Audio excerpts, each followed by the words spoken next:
Hello, everyone, and welcome back to the Show Me Show podcast for episode 56. Um, it is April, officially April, and it's very windy here in Missouri. On today's episode, we have quite a few. We got the Final Four is getting underway tomorrow when we're recording this, but tonight, whenever you're listening to it. So, Final Four underway. Opening day has happened, and the MLB season is underway, and we're breaking it all down for you. And then we got some segments. So, let's get right into it. Final Four talk. Final Four teams. This is one of the wildest Final Fours ever. It is the first Final Four in which there are no 1 seeds, 2 seeds, or 3 seeds. First time in history that's happened. So, UConn and Miami have the nightcap tomorrow, and they will be opened by FAU and San Diego State to go to the title game. What a matchup! Oh, it is gorgeous. I mean, it is beautiful, truly. So, we're watching the women's Final Four right now. LSU advanced to the championship, and Iowa and South Carolina are playing right now. And if you have been following women's basketball at all, Iowa and South Carolina is like the game of the year. So. Yeah, mostly because of Caitlin Clark, but also because South Carolina is literally undefeated. So, yeah, it will be hopefully game of the year, but mostly it's must watch because of Caitlin Clark.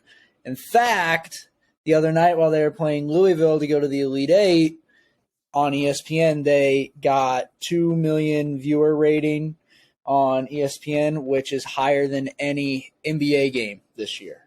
So, Women's College Basketball Elite Eight, higher rating, TV rating than any NBA game on ESPN this year. So, shout out to women and Caitlin Clark. True. Well, to be fair, I tuned into the women's game, that Elite Eight game where she dropped I think that was Louisville. It might have been Texas, but I think it was Louisville.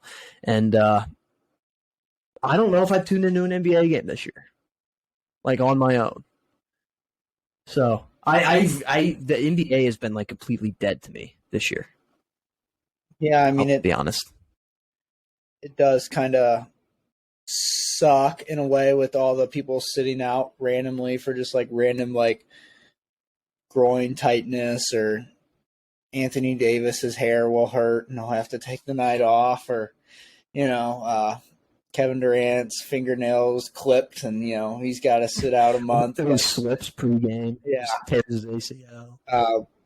Floor cleaner doesn't sweep the floor, and boom, KD's out for the next 2 months. But actually, Kyrie Irving, and Russell Westbrook kicking fans out of the game constantly because they get angry that they're calling them names. Yeah. And you know what? Maybe that's I know this is a Final Four preview, but one thing I think is probably important to point out is I think Cowboy Cam is back to being deceased.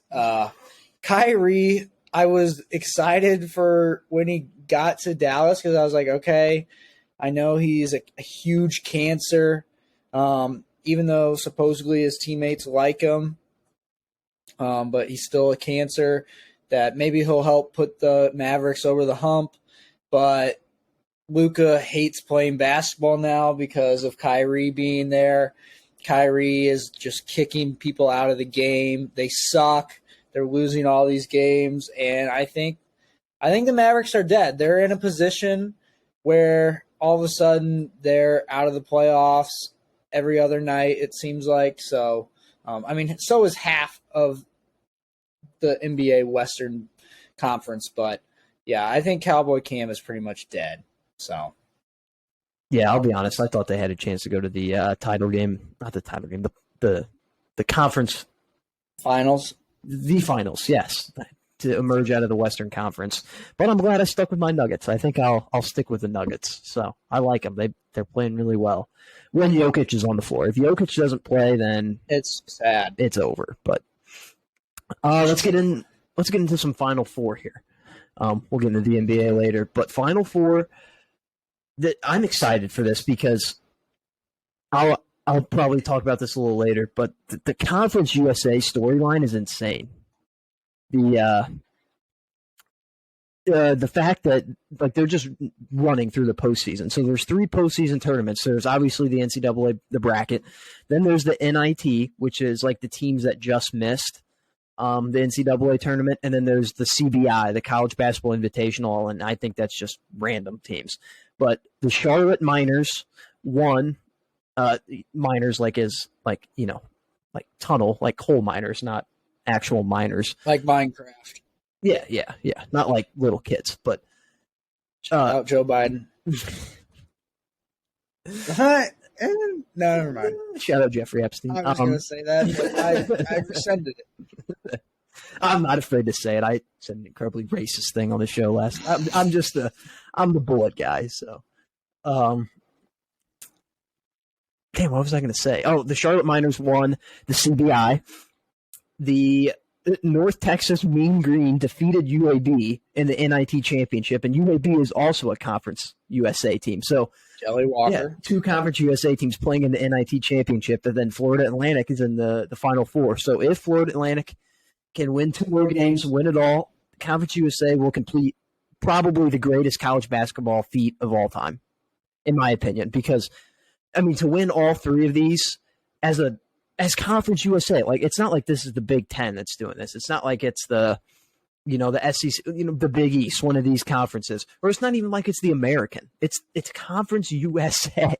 Like this is not a big conference, and for them to do something like that would be incredible. Even though all 3 of those teams are leaving to go to the American Conference next year, it's still cool. So, okay, I agree that it's a big accomplishment, but let me throw this at you. This has happened one time, and so listen to this. There's been multiple times, including just last year, North Carolina Duke, when a conference has had 2 teams make the Final Four. But how about this one? 1985, the Big East had 3 teams make the Final Four. Villanova, St. John's, and Georgetown, I believe. So that's pretty much the same thing as having somebody win the CBI and NIT, is having 3 teams make the Final Four.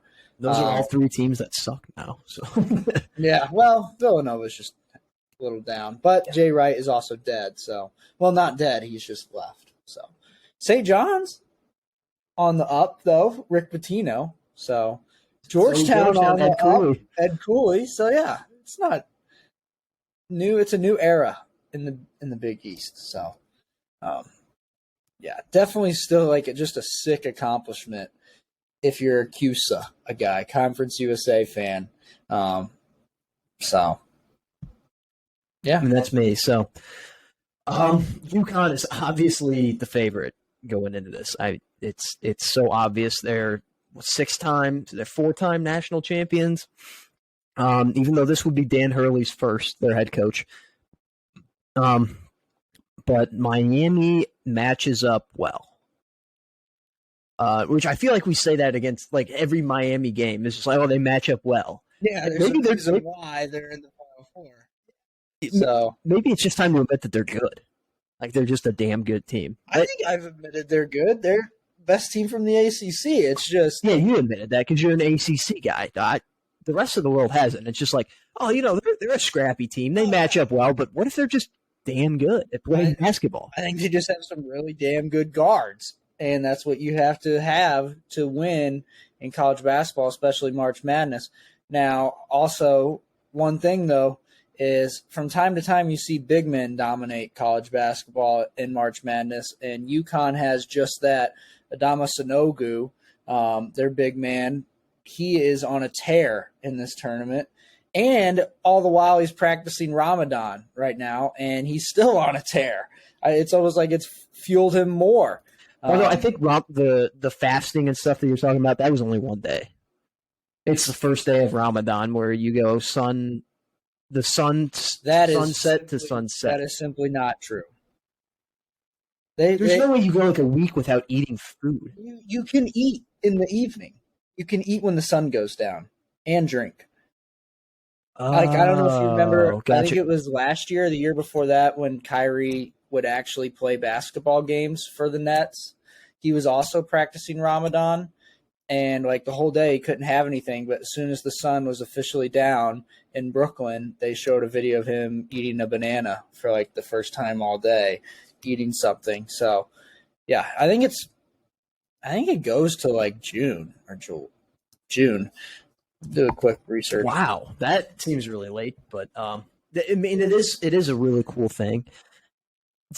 I mean, it's a cool thing, but like the fact that they don't drink water, like that's the most incredible part. Like he's out there running up and down the court, sweating his balls off, just dominating fools, and then they go into the huddle and he can't rehydrate. It's a wild scenario. Now they April play 20th. Shout out to marijuana smokers. Ends on 420. April 20th. Oh, okay. So I was like, June would be really, really late. It can't be more than a month long. But yeah, but I think good news for UConn is that the next 2 games that they're going to play are going to be after sunset. So, actually, is it in Houston? Well, the last one will be. That's a good point. Houston, though. It'll still be kind of light outside, I think. That's a good point. I feel like Monday night, though, the game, even though people have to work and go to school the next day, I think it's still like at 8 o'clock. I feel like that game. So, nice vacuum cleaner in the background. Let's see when the national title game is. This could factor into how people pick this game and bet this game is when the national title game is for UConn if they're in it, because even though he has been on a tear the whole time, let's see if I really don't think it's going to matter because even the game that they played early, like we hadn't eaten or drinking anything all day, he still dominated Arkansas. So, but that is going to be it's the game. It's the game. Miami, UConn, it moves the needle. But I think FAU and San Diego State like low key moves the needle. I think it moves the needle for us. I don't know how much it moves the needle for everybody else. I think people do like that Florida Atlantic's a 9 seed, and that's fun. But in terms of, gigantic fan bases, these are 2 huge schools. I think San Diego State's enrollment is like 36,000. Florida Atlantic, I can't quite remember. I also think it's around 30,000. I mean, they're huge schools, but their fan bases aren't like, national fan bases. San Diego State actually has like a low-key big fan base, though. Like I've seen a lot of San Diego State fans come out of the weeds this week. Which shout out to them for I mean they're being ready. Yeah, they're ready. But there's this one guy that I didn't even know he's a San Diego State fan. I've been following him. He makes a lot of maps and stuff. And he's like, I'm just so happy for San Diego State. And I look at his bio, and I'm like, oh, I never saw that before. He's a San Diego State fan. So he makes maps? What does that even mean? Like the maps that you see, like closest, like the remaining teams closest to your city or something on the NCAA. They use his maps. Yeah. His name's Joey Luce. Go follow him on Twitter. I forget what his ad is, but that's his name. He's got the Aaron Rodgers sitting in his locker as his profile pic. Yeah, he's a San Diego State fan, but San Diego State can win it all. I say that like FAU can't, but I honestly believe that both of these teams can. I don't think there's a single team in the Final Four that can't. And that's how it should be too. This Florida Atlantic team is very, very experienced. Like they're at the right time. Like they've been playing for years, but they'll also be good next year. Like they're going to only lose one player next year. Juniors. Yes. Like they're literally sitting like at the green spot. They have a huge green spot right now in the college basketball landscape. Jim Larinaga is the best. Yeah, he's awesome. I've fallen in love with him. He's a grandpa. He's developed the grandpa role. Now, as far as actual basketball analysis, San Diego State and Florida Atlantic are very similar. And not the fact that they're mid-majors, but the fact that you're watching the game and the other team is making these fantastic plays, and then you just look up and they're winning.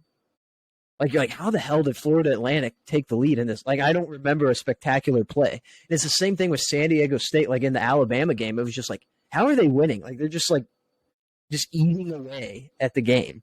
is how it feels like. So it's going to be interesting to see what happens in like the Loyola Chicago run. There's so many moments from that are like etched in your memory. Yeah. But like these teams, it's just like, oh yeah, they win. Yeah. They just win. It just turned out that maybe winning 30 games in the regular season, like Florida Atlantic, they just win a lot. Maybe there's a reason for that when they're doing so well in the tournament. And same with San Diego State. They didn't win 30 games, but they had a really good season in the Mountain West. Won the regular season title, won the conference title, and they're just carrying it over. One thing I will say is I enjoy watching Florida Atlantic more than I enjoy watching San Diego State. San Diego State is like a classic grind you down college basketball team that doesn't score a ton, just plays really tough defense. Ask Creighton, ask Bama. So they're not as fun to watch. Some guys that I like to watch on Florida Atlantic, I guess just one, would be John L. Davis, the big guy, but he's pretty much just Gordon. Yeah, that guy too. John L. Davis. Yeah, John L. Davis is probably my favorite. He's just an athlete. I don't even know what they list him as on the court because he does all kinds of different things. And you need that sometimes when you're this late in the tournament, is just a super athlete kind of guy. But really like him. Also like Matt Bragley, San Diego State's leading scorer. He's just a great guard, a great college guard, a guy that's going to be remembered at San Diego State forever. Maybe a sneaky good possible NBA player, kind of has like a Fred VanVleet vibe to him a little bit. So where's Fred VanVleet go? Wichita State. So okay, that's right. Great college player. That was when Wichita State was worth a damn. But that was like right before Landry Shamet too. Yeah, like he just passed the torch to him. God, I can't speak. So, yeah. I guess another player we forgot to talk about with UConn, though, Jordan Hawkins, stud guard as well. I think he might be lottery. I don't know if he's going to be a lottery pick or not, but he's a stud guard. My favorite guard from Miami, Isaiah Wong. He has been there for a while, and he is just a ball, just like a true headband basketball player, that just balls. That's literally all he does is he goes about his business. Yeah. And I really like him. I'll be pulling for Florida Atlantic. Will I be okay if San Diego State wins? Yeah, but like I said, they're a little bit more boring to watch. I will be pulling for Florida Atlantic, and I'll be pulling for Miami. Not only is Miami, it'll be the upset, but I just like saying it's all about the U. I used to like Miami football after I watched the 30 for 30s on them as a kid just because they were so sick.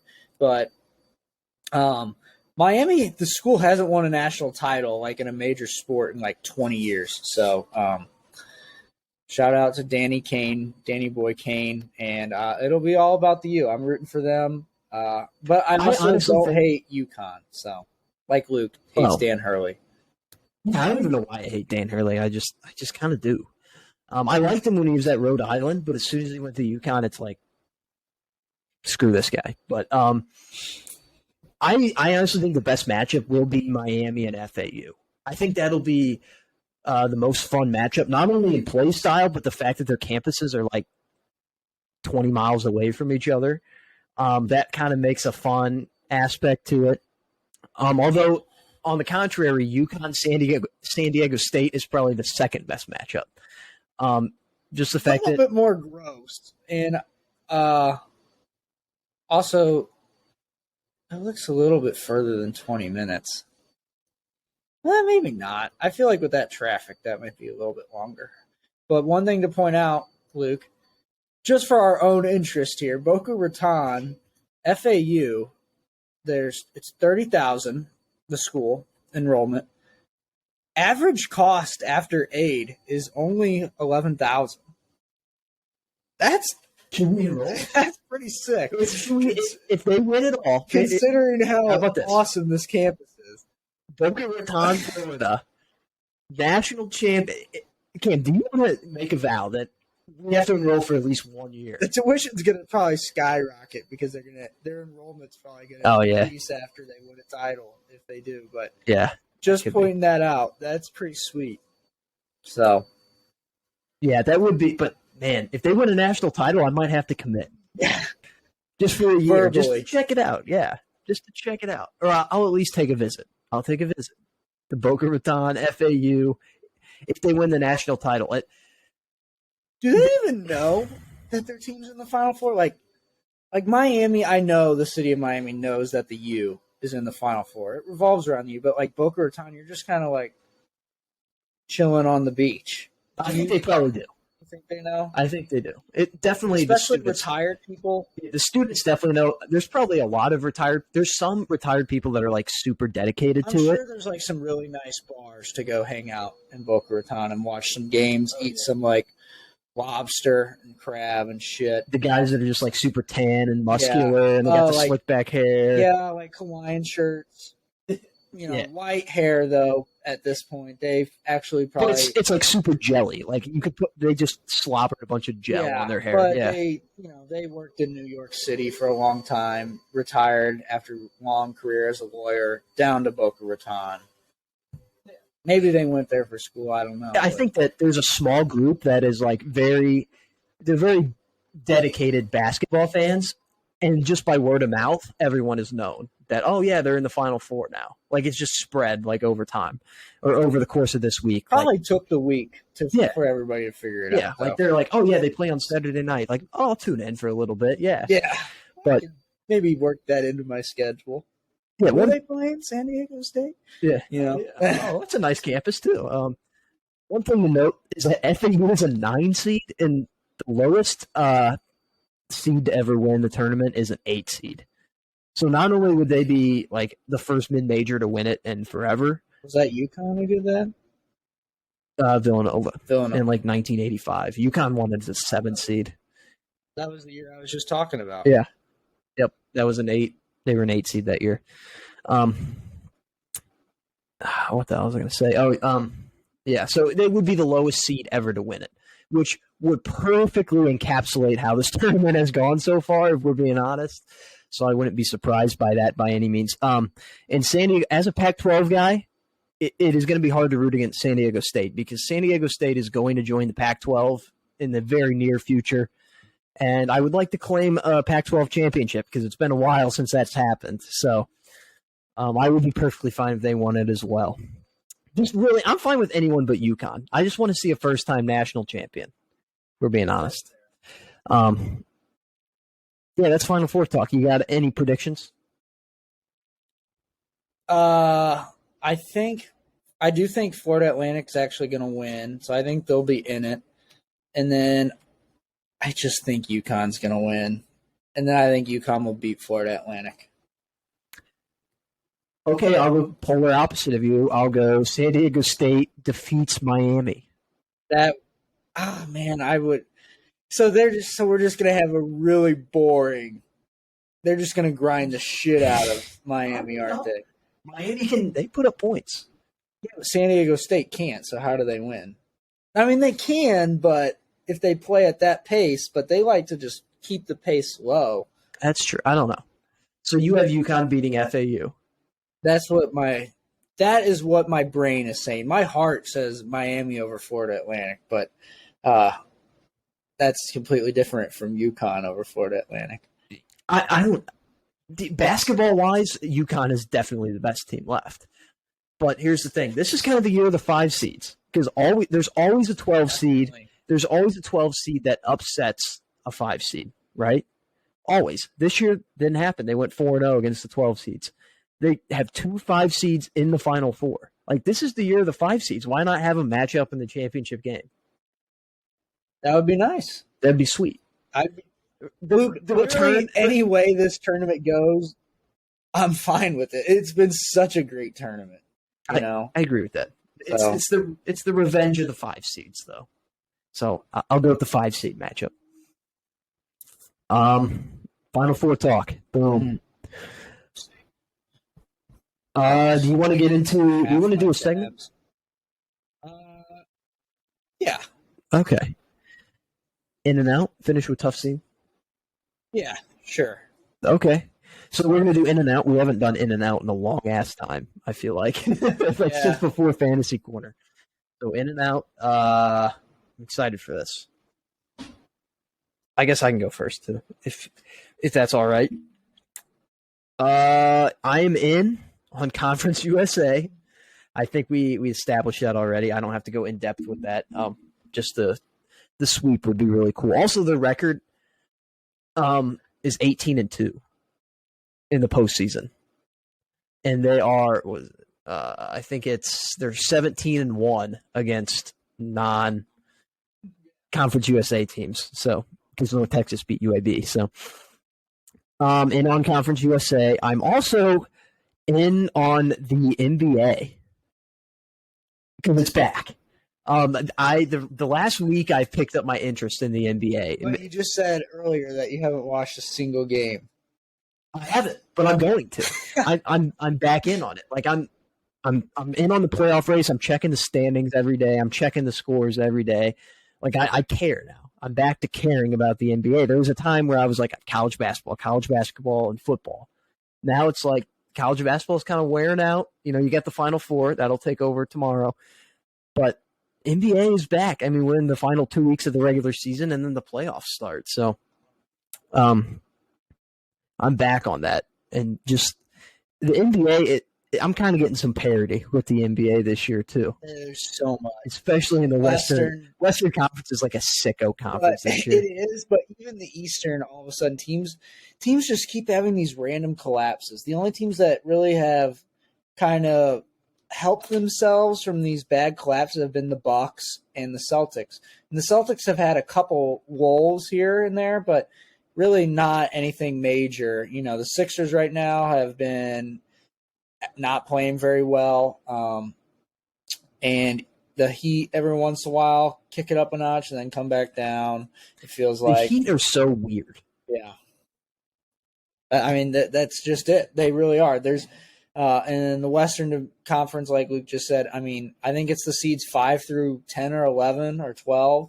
They're all like within 2.5 games of each other. It's all neck and neck the whole way through. So yeah, it's like the top 3 seeds. It's actually the Nuggets are right there at the 1. They've locked in the 1, and then you have the Grizzlies and the Kings at 2 and 3, and then you have a whole nother tier of just everybody else. And how many people are going to pick the Nuggets, the Grizzlies, or the Kings to come at it? Despite their separation that they have on the other teams, no one is going to pick them. And that's the crazy part. Is that like the title contenders, they lie in the Suns, they lie in the Warriors, they lie in the Clippers even. Those are the teams that people are going to be picking. Yeah. But they're not top 3. But shout out the Kings. They clinched the playoff spot for the first time since I can remember. That's also us. You know, we don't have an NBA team in Missouri. We follow it, and we both like the NBA. I love the NBA playoffs, but we're not huge NBA history heads. Yeah, you're right. I don't remember the last time the Kings made the playoffs. Well, we were like 3 years old. Okay, that makes sense. Yeah, so we shouldn't remember that.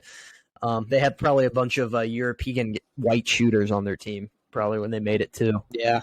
Was that what was that referee's game that the referee's name intentionally threw the game for the Lakers and Kobe Bryant?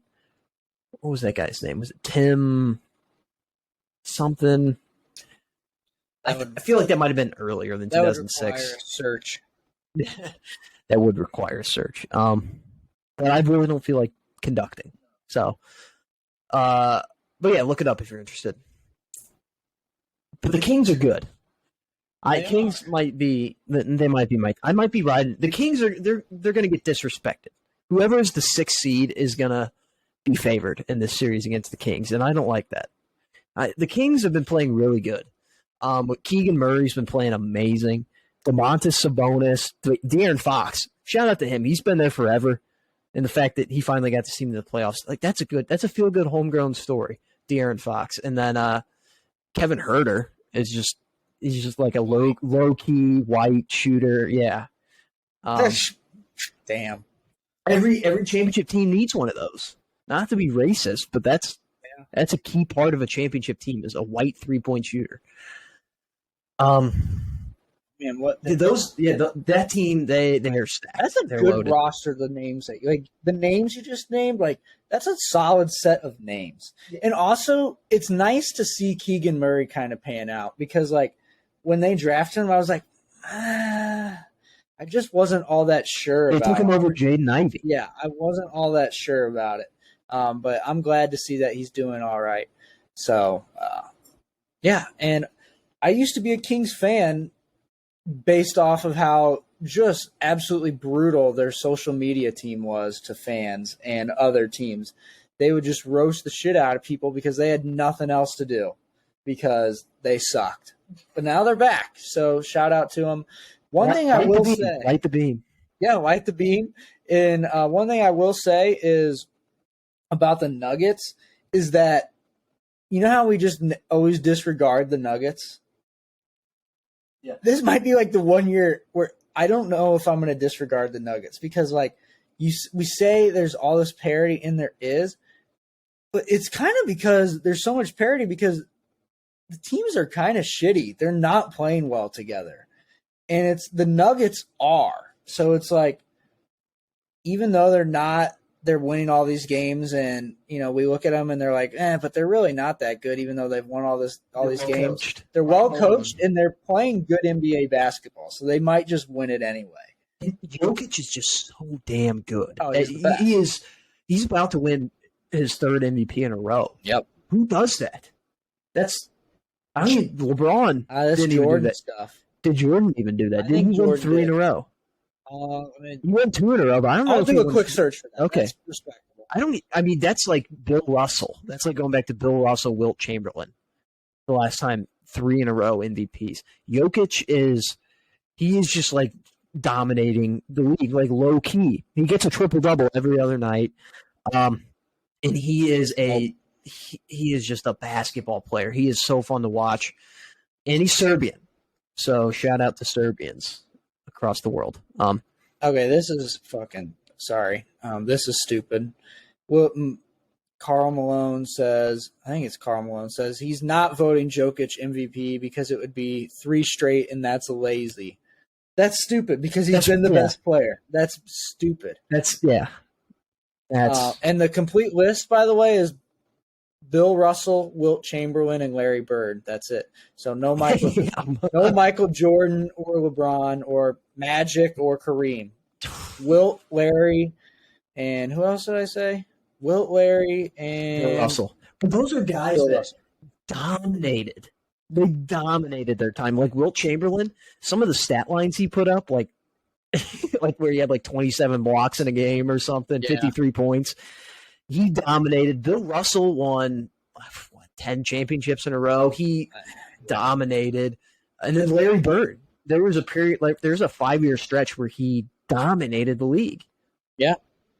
And Jokic would join those guys. And we don't really appreciate how much Jokic has dominated this league over the last few years. And I think it's because he hasn't won anything, you know. In the postseason. Yeah. This is the year. I think like I said, I think this is the year for him as well. The other guys we listed, you know, they did. You know, Larry, you know, they won titles. Bill obviously Wilt struggled. Wilt struggled a little bit, but he still won his fair share. Yeah. So it's time for the Joker to get one. So, yeah. So I think what was that tangent off of? Oh, I think that was off your NBA tangent. Yeah. What were you in on the NBA? Is that what you said? Yeah, I was in on the NBA. You would do your ins or my outs? I'll do my ins, yeah. Okay. All right, so I'm in on the new baseball rules. They're playing out well. I watched some of them during spring training, but I haven't seen them as intently as I saw them yesterday, and I like them a lot. I like the bigger bases. I don't know why. I don't know what about it I like about it. Maybe it's just that they pop. They're kind of sexy. They're kind of sexy. They kind of pop a little bit on the base pass. You know, they're just bigger. They're a little thicker. So shout out. And shout out Meg the Stallion yesterday too. Interesting note on being thicker too. Yeah. Just a I just thought I'd put that out there. okay. All right. Not bonk. That's a No, bonk that's for a one. bonk. Yeah. Bonk. I don't even remember. Oh, baseball rules. Pitch clock I like it.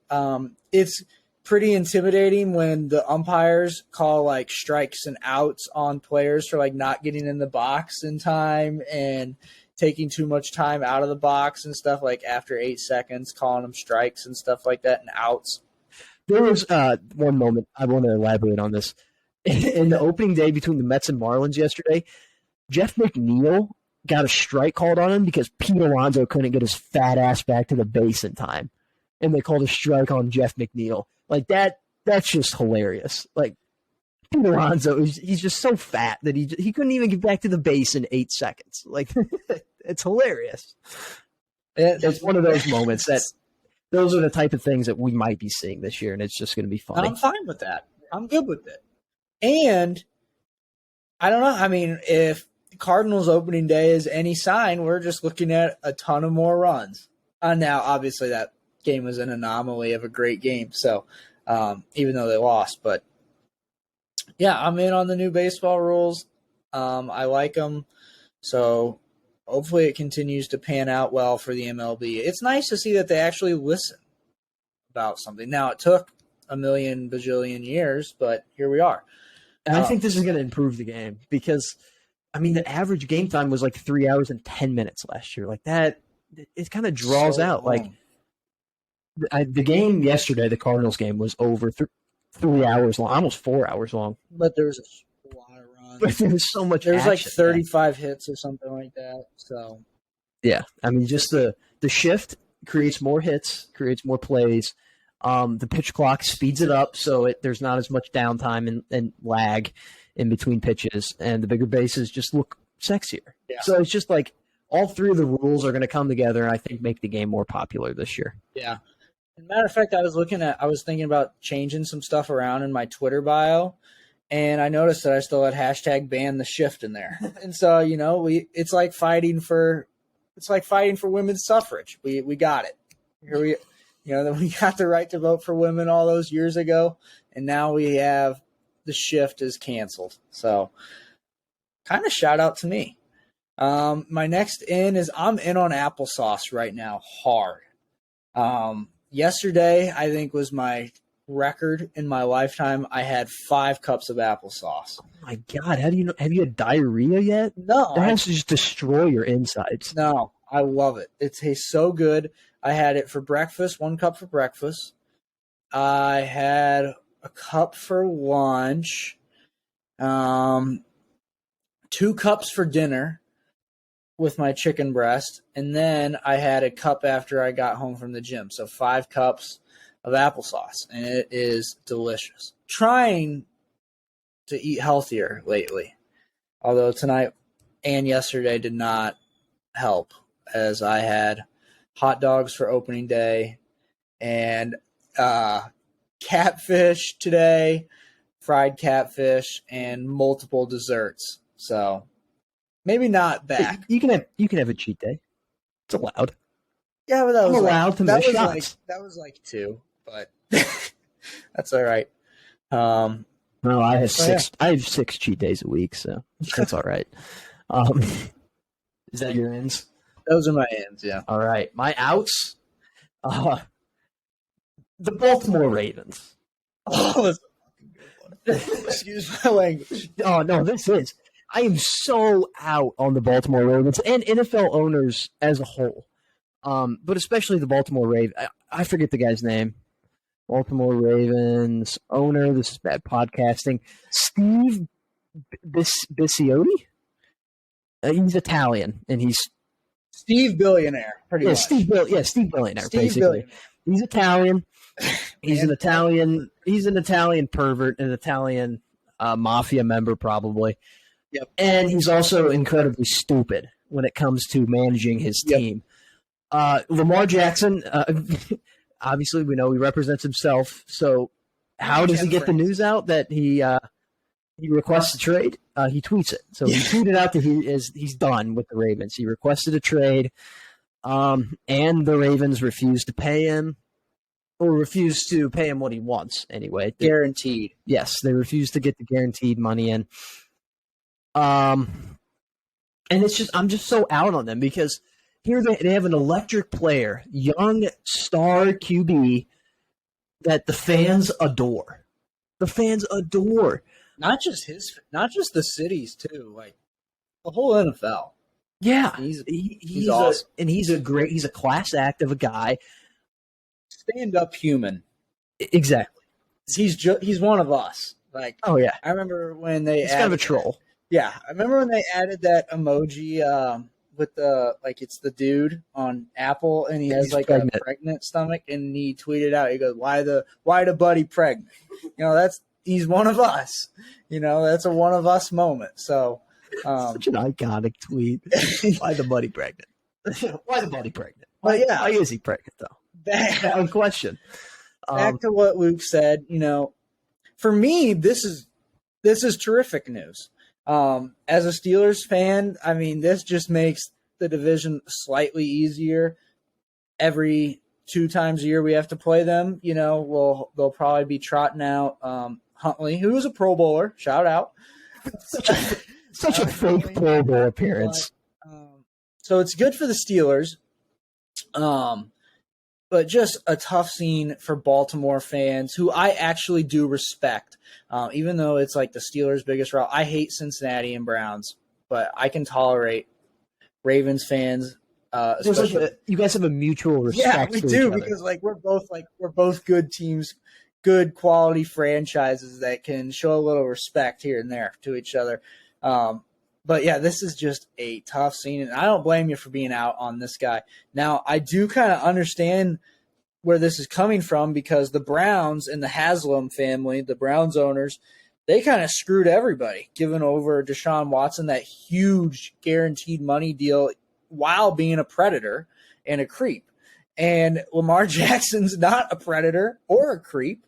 And they won't give him the money, even though he's a very similar type kind of quarterback to Deshaun, even though Deshaun, much more of a pocket passer. But we've seen that Lamar can be a pocket passer at times. But his game is, making people miss in the open field. And you also can see from the Ravens' point of view is he has been injured a little bit lately. And with his play style, you're like, well, with his play style and his recent injuries, it's not really adding up for us to give you the same deal as Deshaun Watson got. But at the end of the day, you're not going to have a quarterback. This guy, at the end of the day, this guy still doesn't beat off in massage parlors. So exactly. And at the end of the day, you're not going to have a great quarterback when you do. You have one at home. It's like, can we get McDonald's? No, we have McDonald's at home. But this time McDonald's at home is actually Lamar Jackson. So if you pay him, you at least have that going for you. And if he gets hurt, that's the NFL. That's just the NFL. And they're not in a good draft position to take one of the top guys. So that's like a bigger problem. Now, I've seen some weird stuff being floating around on Twitter lately with some of the Lamar Jackson stuff. I've seen the Patriots, but then I saw Bill Belichick kind of turn that down. But who knows? Bill Belichick has done crazier things before. He probably just hasn't watched Lamar Jackson film. Yeah. He's probably just like, I don't know. No, he definitely has. He probably does that in his free time. I don't know. I feel like he doesn't really care about football anymore. He's still got the itch, I feel like. Once Tom Brady won that Super Bowl, I think he definitely got the itch back a little bit. But I've seen some weird things. I've seen a swap, Trey Lance for Lamar Jackson swap. I saw that being floated around. I've seen myself all kinds of Colts stuff. I've seen the Commanders are completely out on him and completely in on Sam Howell, which is I'm fine with it because I want to watch Sam Howell start next year. But in terms of if you're a Commanders fan, I feel like you'd probably want Lamar Jackson over Sam Howell. Elusive black athlete quarterback that has a rocket arm versus fat white guy. Fat, awesome white quarterback who is honestly had not as great, but had a unbelievable rushing career at UNC from being fat and just having corners and linebackers just bounce off of his fat ass. So shout out, yeah, I don't blame him. And in Sam Howell's only start, they took down the Cowboys. Playoff team. But yeah, also like these coaches that are saying they're out on Lamar Jackson, they clearly haven't played Madden. Because if they've played Madden, they would trade the organization for Lamar Jackson. Yeah, I think also one thing maybe that kind of did, as weird as this sounds, because like we said, holy shit, as we said, Lamar Jackson has a different kind of play style, and plus the injuries, and plus the $250 million guaranteed money that he's asking for. Those three things put together, and you have to change kind of your whole system a little bit to kind of fit his play style, because like we said, he has his own play style with the way he runs around with the ball and all that kind of stuff. And hell, they even run triple option a lot of times in Baltimore, which I love, but they do it from the spread kind of formation, obviously, but still awesome. Nobody else does that. So, you kind of have to adjust everything if you sign Lamar. Now, you would be committing to that, obviously, if you're paying $250 million. So you'd be all in if you did that. But I think that does kind of push some people away. But at the same time, like the narrative is, he's a rushing quarterback. He's a running back, right? He is. He's a dual threat quarterback, that's for sure. I think people underestimate his passing ability just because the Ravens gave him dog shit receivers. Like Devin Duvernay was the top receiver last year. You know what's sad? That it's like not only I'm not only out on the Ravens because not only am I out on the Ravens because they're refusing to sign Lamar, it's because of how badly they treated him. Like they just let these narratives run because they refused to give him a receiver. Like Lamar Jackson was like, please just let me have just a star receiver and I will win you a Super Bowl. And they're like, no. And because you did that, we're actually going to trade away your favorite weapon in return for a second-round pick. So that was just like they just flipped him off, basically. And you know what? 2 years straight, too. Oh, yeah. I mean, it was just like the simplest of requests. Like, can you please get me a receiver, man? Like, all these mid-quarterbacks are getting receivers to take them to the next level, and you're just giving me Devin Duvernay and Rashad Bateman. Like, can you please give me someone good? Well, in fairness, they did draft Rashad Bateman pretty high, which they don't tend to do. Now, I will say this. We didn't mention this yet, and like I just said, this has been going on for 2 years. The incredibly poor treatment of Lamar for I have no idea what reason. His teammates love him. The disrespect is actually getting on my nerves. I'm not a Lamar fan by any means. I am, but I'm a Lamar fan. But I'm becoming a Lamar defender because of how much people hate on him. Like he's a great quarterback and a phenomenal dude. Yeah. Where is this hate coming from? It is incredible. And the fact that he represents himself too and he doesn't hire an agent, like I think that's really cool. I don't think there's that many people that hate him. I think it's just people don't want to fork out money like that. I think it's the owners. They probably don't want to fork out the money. It's just disrespectful, and I hate it. He's being disrespected. This is one point I wanted to bring up. His best receiver over the past few years was Hollywood Brown, and they were like best buds. In fact, they worked out with the Antonio Brown in the offseason, which I'm sure that was wild. Lamar Jackson, Hollywood Brown, and Antonio Brown, all Florida guys, all Florida dudes of the week, obviously. Well, they shipped his ass to Arizona, so they took away his like best buddy. So that was kind of crazy. I remember Lamar being like, "What?" I don't know if you remember that tweet, but he was in total shock when that happened. And throughout history, though, this is kind of just how the Ravens roll. They really never have good wide receivers. Their best wide receiver probably in my lifetime, actually two of them, but one of them they won the Super Bowl with was Anquan Bolden, and then Steve Smith Sr. after, who they didn't win a Super Bowl with, but Anquan Bolden. That was at the end of his career, too. Yeah. And he was still a stud, by the way. But Anquan Bolden was pretty damn good during that Super Bowl run. And obviously they had Jacoby Jones with that one sick play against Denver from Joe Flacco. With the Hail Mary. Yeah. Yeah, that was awesome. It was like that scenario like where you try to negotiate with your mom, like when you're a kid and you're like, well, can I please have this? Like, can I have 4 candy bars? Like she's, oh, you can have 3. And like, well, can I have 4? And they're like, well, how about 2? That's basically what the Ravens were doing with Lamar. Like, can I have like a good receiver? And then no, actually, how about we're going to trade away Hollywood Brown? So, and just like I did with the Raiders last year when they didn't hire Rich Bisaccia to be their head coach, I'm gonna wish on the downfall of the Ravens. The Ravens and the Raiders, I'm gonna root against. I'm gonna root against them forever because of the disrespect that they did to Lamar.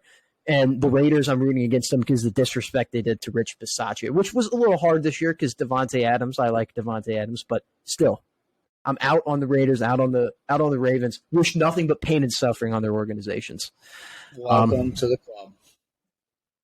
And yeah, so definitely out on the Ravens, and also kind of out on NHL because I can't get into it. The Blues are dead. The Blues are dead, and they're not. They should be more dead. I'd be more into it if they were killing themselves more. Shout out Terry Bradshaw. But if they were, doing the right thing, which is tank for Bernard, but they're not. So that's on them. Whatever they got coming to them, that's on them. So yeah, they're just kind of like, but they also have 3 first-round picks this year. So shout out at the same time. But also not shout out for not tanking right. Oh yeah, they're not doing the tank right at all. It's going very poorly, but so out on the NHL, I'll probably watch like the finals, but it's gonna be hard getting into the playoffs this year because there's not like a ton of. I won't. I'll watch all the NBA playoffs and I'll watch the NHL finals. I'll probably watch the Oilers because Connor McDavid is fun to watch, but other than that, and then my other final out is Twitter blue check marks because definitely on the hot seat. LeBron came out today and was like. What was the tweet? Basically saying he's not going to pay the $6 a month that it's going to take to get a blue check mark. And then Patrick Mahomes was like, "Oh, when are they taking my blue check mark away?" And Marquez Valdez-Scantling, one of his top receivers, is like, "Dude, just pay the $6 a month." And Mahomes is like, "I can't do that. I got kids, man." So shout out to him. He's got kids and $500 million coming his way, but he can't pay the $8 blue check mark. But he definitely can. He just doesn't want to. Yeah, I know. And that's that. And me and Luke talked about this before the show. It's like, I respect the hell out of that. Just, he's one of us. Just a regular guy who's like, I really don't need that blue check mark. And it'll probably hurt Twitter more than it'll hurt me by not having it. So shout out to Mahomes and to all the other athletes that are just like, meh, I'm not getting the blue check mark. Yeah, LeBron said, well, guess my blue check will be gone soon, because if you know me, I ain't paying the $5. So he ain't paying the $5. Yeah, shout out those guys though for not doing that, not falling into the capitalist society of overpayment for dumb shit. Yeah, exactly. My out is I'm out on Coach Jerome Tang, and I hate to, this pains me to do it because I love Marquise Noel this year, their point guard, and I love the pullover jackets that Kansas State rocked throughout the season, and I love some of their upsets that they had in the Big 12, and I really, really liked Coach Jerome Tang up until he pulled a complete Coach K after the Elite Eight game against Florida Atlantic, and after they lost to Florida Atlantic, he marched into the Florida Atlantic celebration locker room and got them all to like gather around and just say, you were the best damn team that we played this year, the toughest team that we played this year, and this and that, and pretty much did a complete Coach K coaching up of the team that he beat or lost to. So yeah, so I'm kind of out on Jerome Tang for that. You had me until then. So had me in the first half, not going to lie, but after that, I'm kind of out on Jerome Tang. At least I'm back at square one with Jerome Tang. So still a good coach. So is Coach K, but he's going to prove it again. Yeah, you got to. That's like I said, not do the shenanigans. Yeah, you got to restart after some shit like that. So, out on Coach Jerome Tang. All right, and that's in and out. So it was a lengthy segment, but very, very necessary. You want to talk a little opening day? So next week we will do our MLB preview episode. It's a little late. It's a little late. Hopefully, yeah. Hopefully, we're trying to schedule Mr. Jacob M. Baldwin to get back on the show to talk some MLB preview. It's been a while since we've had him on the show. Since the MLB playoffs. I think so. So we'll have him back on the show to talk some MLB, do the complete preview. But the Cardinals did have their opening day yesterday, and it was an awesome game. Adam Wainwright sang the national anthem. It was such a cool moment to see that. It was a wild moment, and it'll be remembered. So, sang the national anthem. Miles Michaelis did not pitch well at all, but you know what? The offense played extremely well. Every single player had a hit, including Jordan Walker getting his first MLB hit. Yeah, and his first RBI. Brendan Donovan went nuclear, had a home run and a double. He did everything. Tyler O'Neill went deep. Arenado had quite a few big hits. And then just the atmosphere at Busch Stadium on opening day is unmatched. Just opening day crowd for St. Louis Busch. Yeah, the energy is unmatched. You know, just from the moment when the Clydesdales walk out to seeing all the former Cardinal greats and the Red Jackets come out. You know, including some like the greatest players of all time, like Ozzie Smith coming out every single year. Whitey Herzog, one of the greatest managers, just to see those guys come out, in their convertibles every year, it's just really, really cool. And, the ovations that some of the players get, like the fan favorites, like Arenado, when they get out of the truck, Adam Wainwright, it's awesome. It gives me goosebumps every time. And then just the fact of sitting down and watching the game, just having baseball back is just so awesome to me. So we did lose 10-9, but it was a very fluky game. The Blue Jays babipped us to death. I can't tell you how many times they just blooped in a single. George Springer was cheating once again. He had 4 bloop hits. And also it was awesome. That's sick. I know, like, bloopers are like, okay, that's whatever. But doing it that many times over and over and over again and helping your team win, that was pretty sweet. Shout out to George. Do you support cheating in baseball? It's borderline cheating. Borderline rigging the game. No, I support that kind of cheating. The blooping, that's perfectly fine with me. What about sign stealing? No. Okay, that's all we needed to know. Just had to make sure. And then also some non-Cardinals news. Adley Rutschman is he is just amazing. If you don't know who Adley Rutschman is, look him up.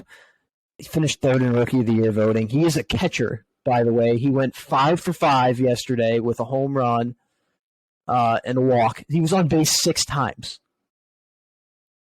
6 times in one game he was on base. He had a home run, multiple RBIs.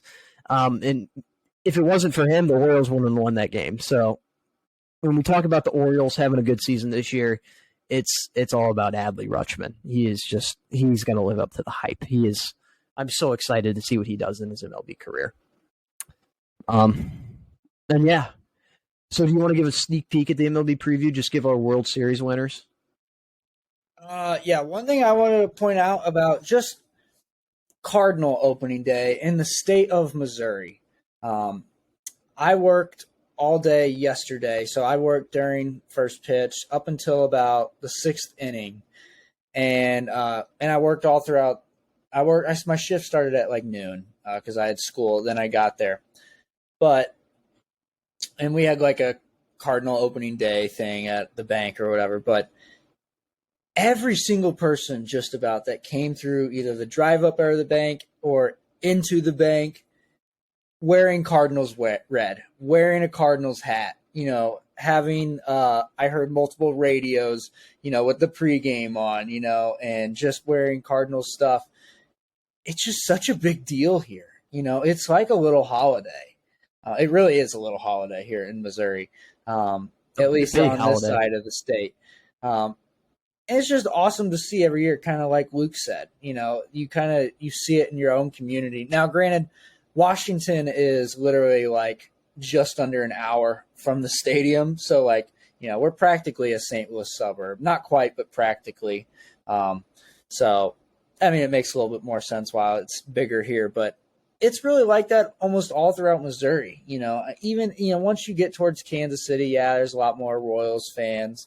And they're a good fan base too, but just nothing like Cardinals fans, man. So, yeah, I mean, shout that's out to us. that's the thing. Like, my dad, he took off work to come home and watch the game. Like, and it's allowed. It's Yeah. just something that's like supported.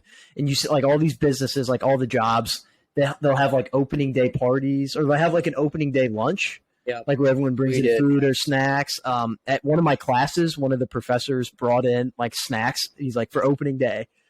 Like, that's just so cool. Like, I wore my Cardinals jersey all day.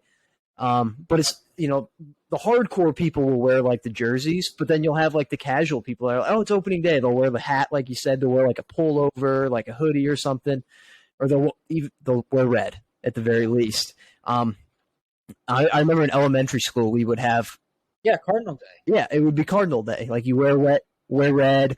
You have like a snack party or something. It's just it's a cool thing to see that a sports team and a franchise like that can really just have such a positive impact on a community for at least a day. Yeah.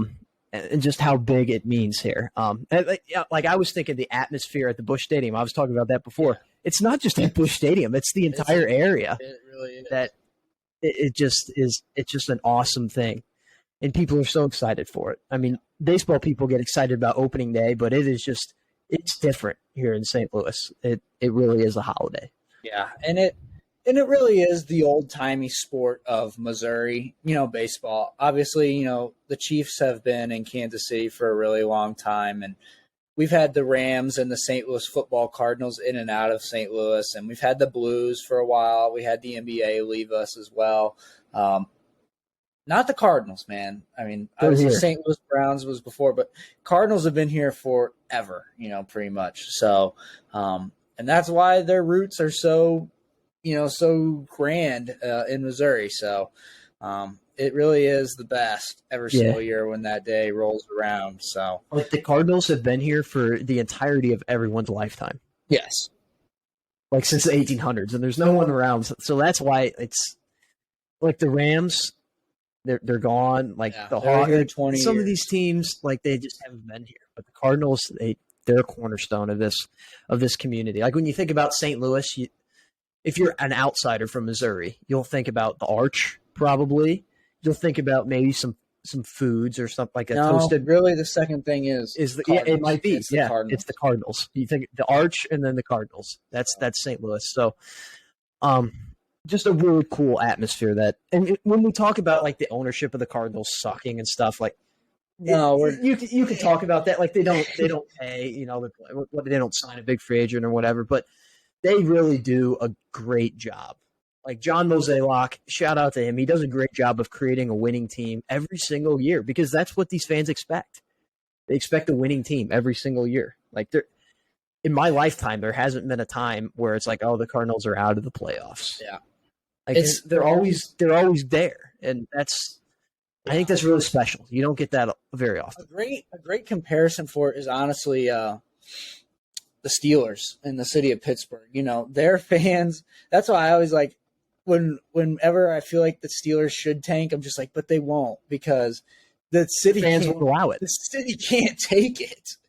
As weird as that sounds, I mean, the Steelers are literally, they have been good for such a long, long time.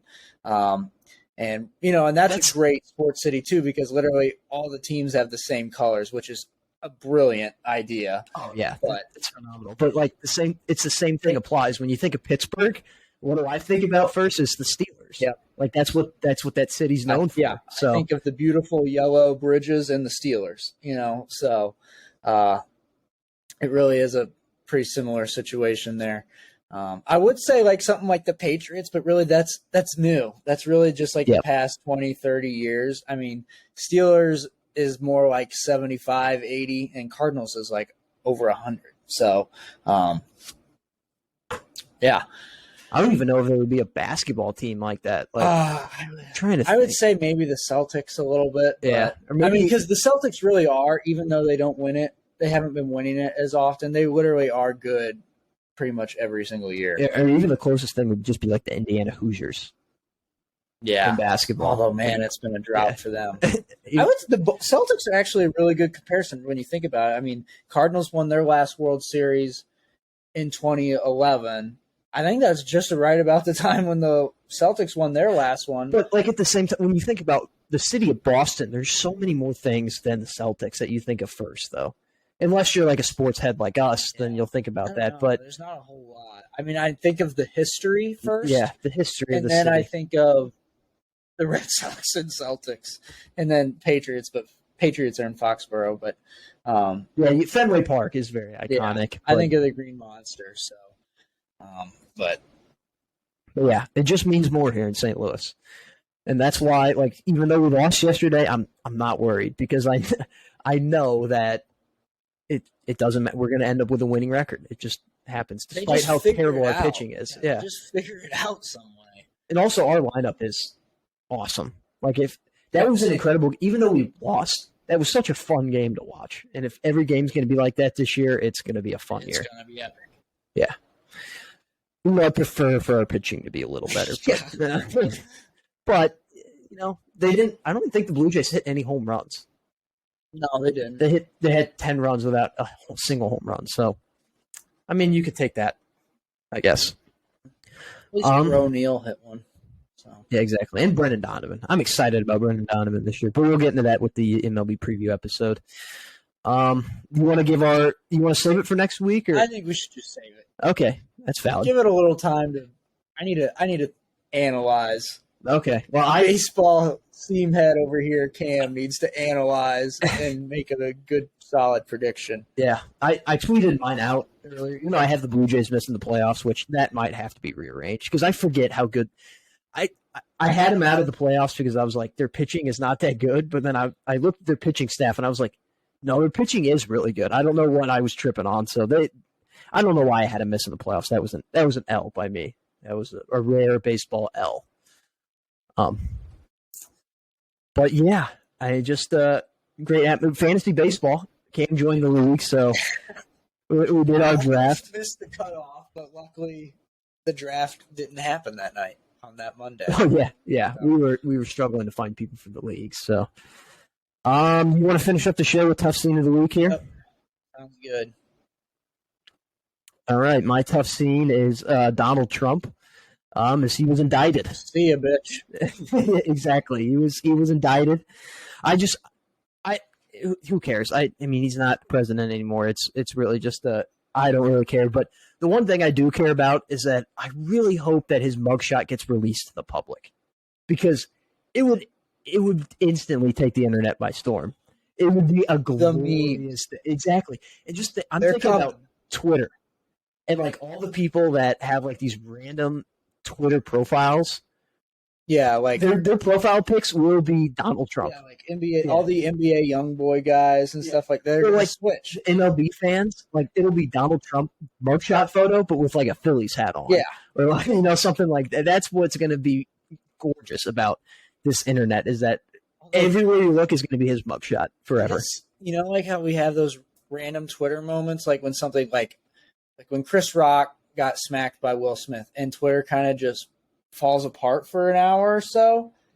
When that mugshot gets released, that's going to happen. Twitter is going to be like slow for like an hour. It's going to be so many memes, like me when. Yeah, it's just going to be Donald Trump just not smiling and in the mugshot. It's going to be glorious. So that is the one thing I hope that comes out of this. So it actually might not be a tough scene for us. Yeah, it's realistic. It's a tough scene for him because if he doesn't turn himself in by Tuesday, there'll be a warrant out for his arrest. But really all an indictment means is there's enough evidence to conduct an actual trial. A jury decided that there's enough evidence to conduct an actual trial. And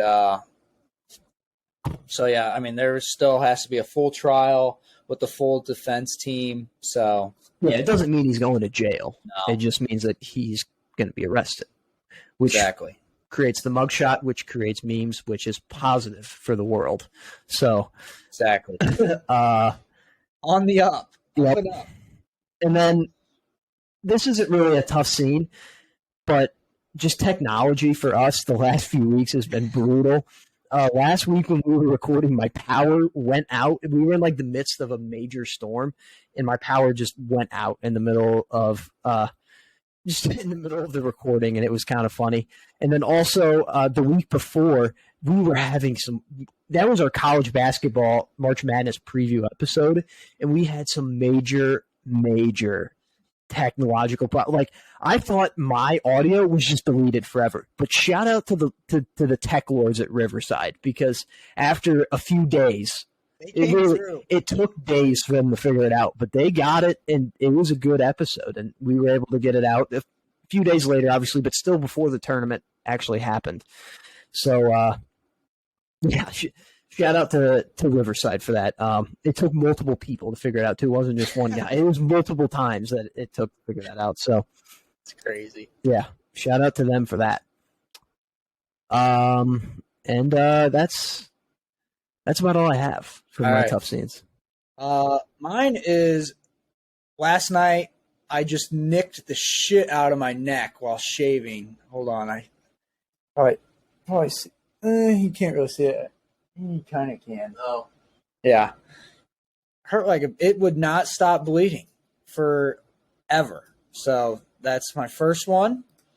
Second one is just a tough scene for Joe Lenardi, Luke. And we're going to put this out, obviously. Yeah, big I would right there. This will be out, I think, right before the tourney tomorrow. But this is a tough scene for Joe Lenardi because not one Big 12 team, not one SEC team, and not one Big 10 team. And Joe loves the Big 10. So yeah, it's a tough scene for Joe Lenardi because none of his teams that he likes to slobber on got in. And another down year, another ACC team in the Final Four. So ACC rolls on over all the other conferences. Who would have thought? And obviously Mountain West getting carried by SDSU. Just a fun fact about that. This is the first time a Mountain West team's made the Final Four. It was the first time a Mountain West team had made the Elite Eight. That was a crazy stat. Yeah. And obviously Conference USA doesn't have all that many teams make it to the Final Four either. So obviously Big East does, but still just want to point that out. Tough scene for Joe Lenardi. And we didn't cover this because we were going to put it right here. Wilson Contreras taking one off the knee yesterday, over 100 miles an hour from Jordan Hicks. So Jordan Hicks just continues to put our catchers out of commission. So yeah, Contreras got hurt. First game of the year, Wilson Contreras. Ball in the dirt, pretty much. No, it was a low pitch. It didn't hit the dirt, but it went right under his glove. Like, he just missed it. And then it popped up at his knee. So in the shin guards, there's a padding, but it has to bend because it goes like above your knee, like onto your lower thigh. And so it has to. It can't just be all padding because it wouldn't be able to bend then. So there's like a slight spot where it's just like elastic, I think. And it hit right between the padding, so it was basically just like 103 miles an hour directly to the knee, just with elastic there. It just missed the padding, and that's why it hurt so bad. If it would have hit the padding, it would have been like, oh, okay, I felt that because it was 103 miles an hour, but it wouldn't have taken him out of the game. But that's why he was limping so bad. He's going to have a massive bruise. Have they said anything on that yet? He's just day-to-day. They test. There's nothing serious. It's just basically until he can bend his knee. But at least he didn't get the Jordan Hicks Yachty treatment. Yachty probably texted him after the game and was like, dude, at least you didn't have your testicles ruptured by this guy's pitching. So, Jesus. Hitler moment. I don't know. Actually, Hitler just didn't have one. Yeah. That's true. Well, actually, I don't know about that. I don't know if he was born without it. He may have lost it during World War I. I don't know. We always end up on the H man at some point.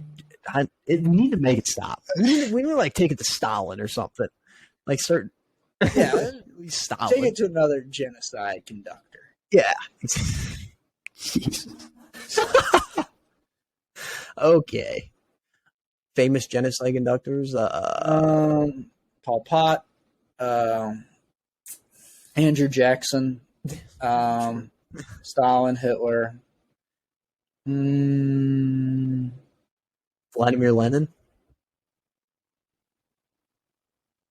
I don't know if he really was. All right, let's just genocide's bad. It's bad. Oh, Rwanda. I don't know. Yeah, Rwandan genocide. Yeah, true. Turkey. I hate Turkey. Well, not the food. The country still hasn't admitted. I hate the food too. Still hasn't admitted genocide. Japan, rape of Nanking. Although the U.S. may have caused that, but neither here nor there. And that's talking genocide. Okay. What a weird segment. Close out the show. Wow. Okay. Yeah. So hopefully everyone has a great weekend enjoying some Cardinals baseball. Some Final Four action. The NBA, in the grind of the end of the regular season. And we'll see you next week, hopefully for the full MLB preview with Jake and Michael Baldwin. Plan on it. But if not, don't be disappointed because we're lazy. But we're trying. We're trying. And then pray for the Trump mugshot as well. So thank you guys for listening and have a great weekend.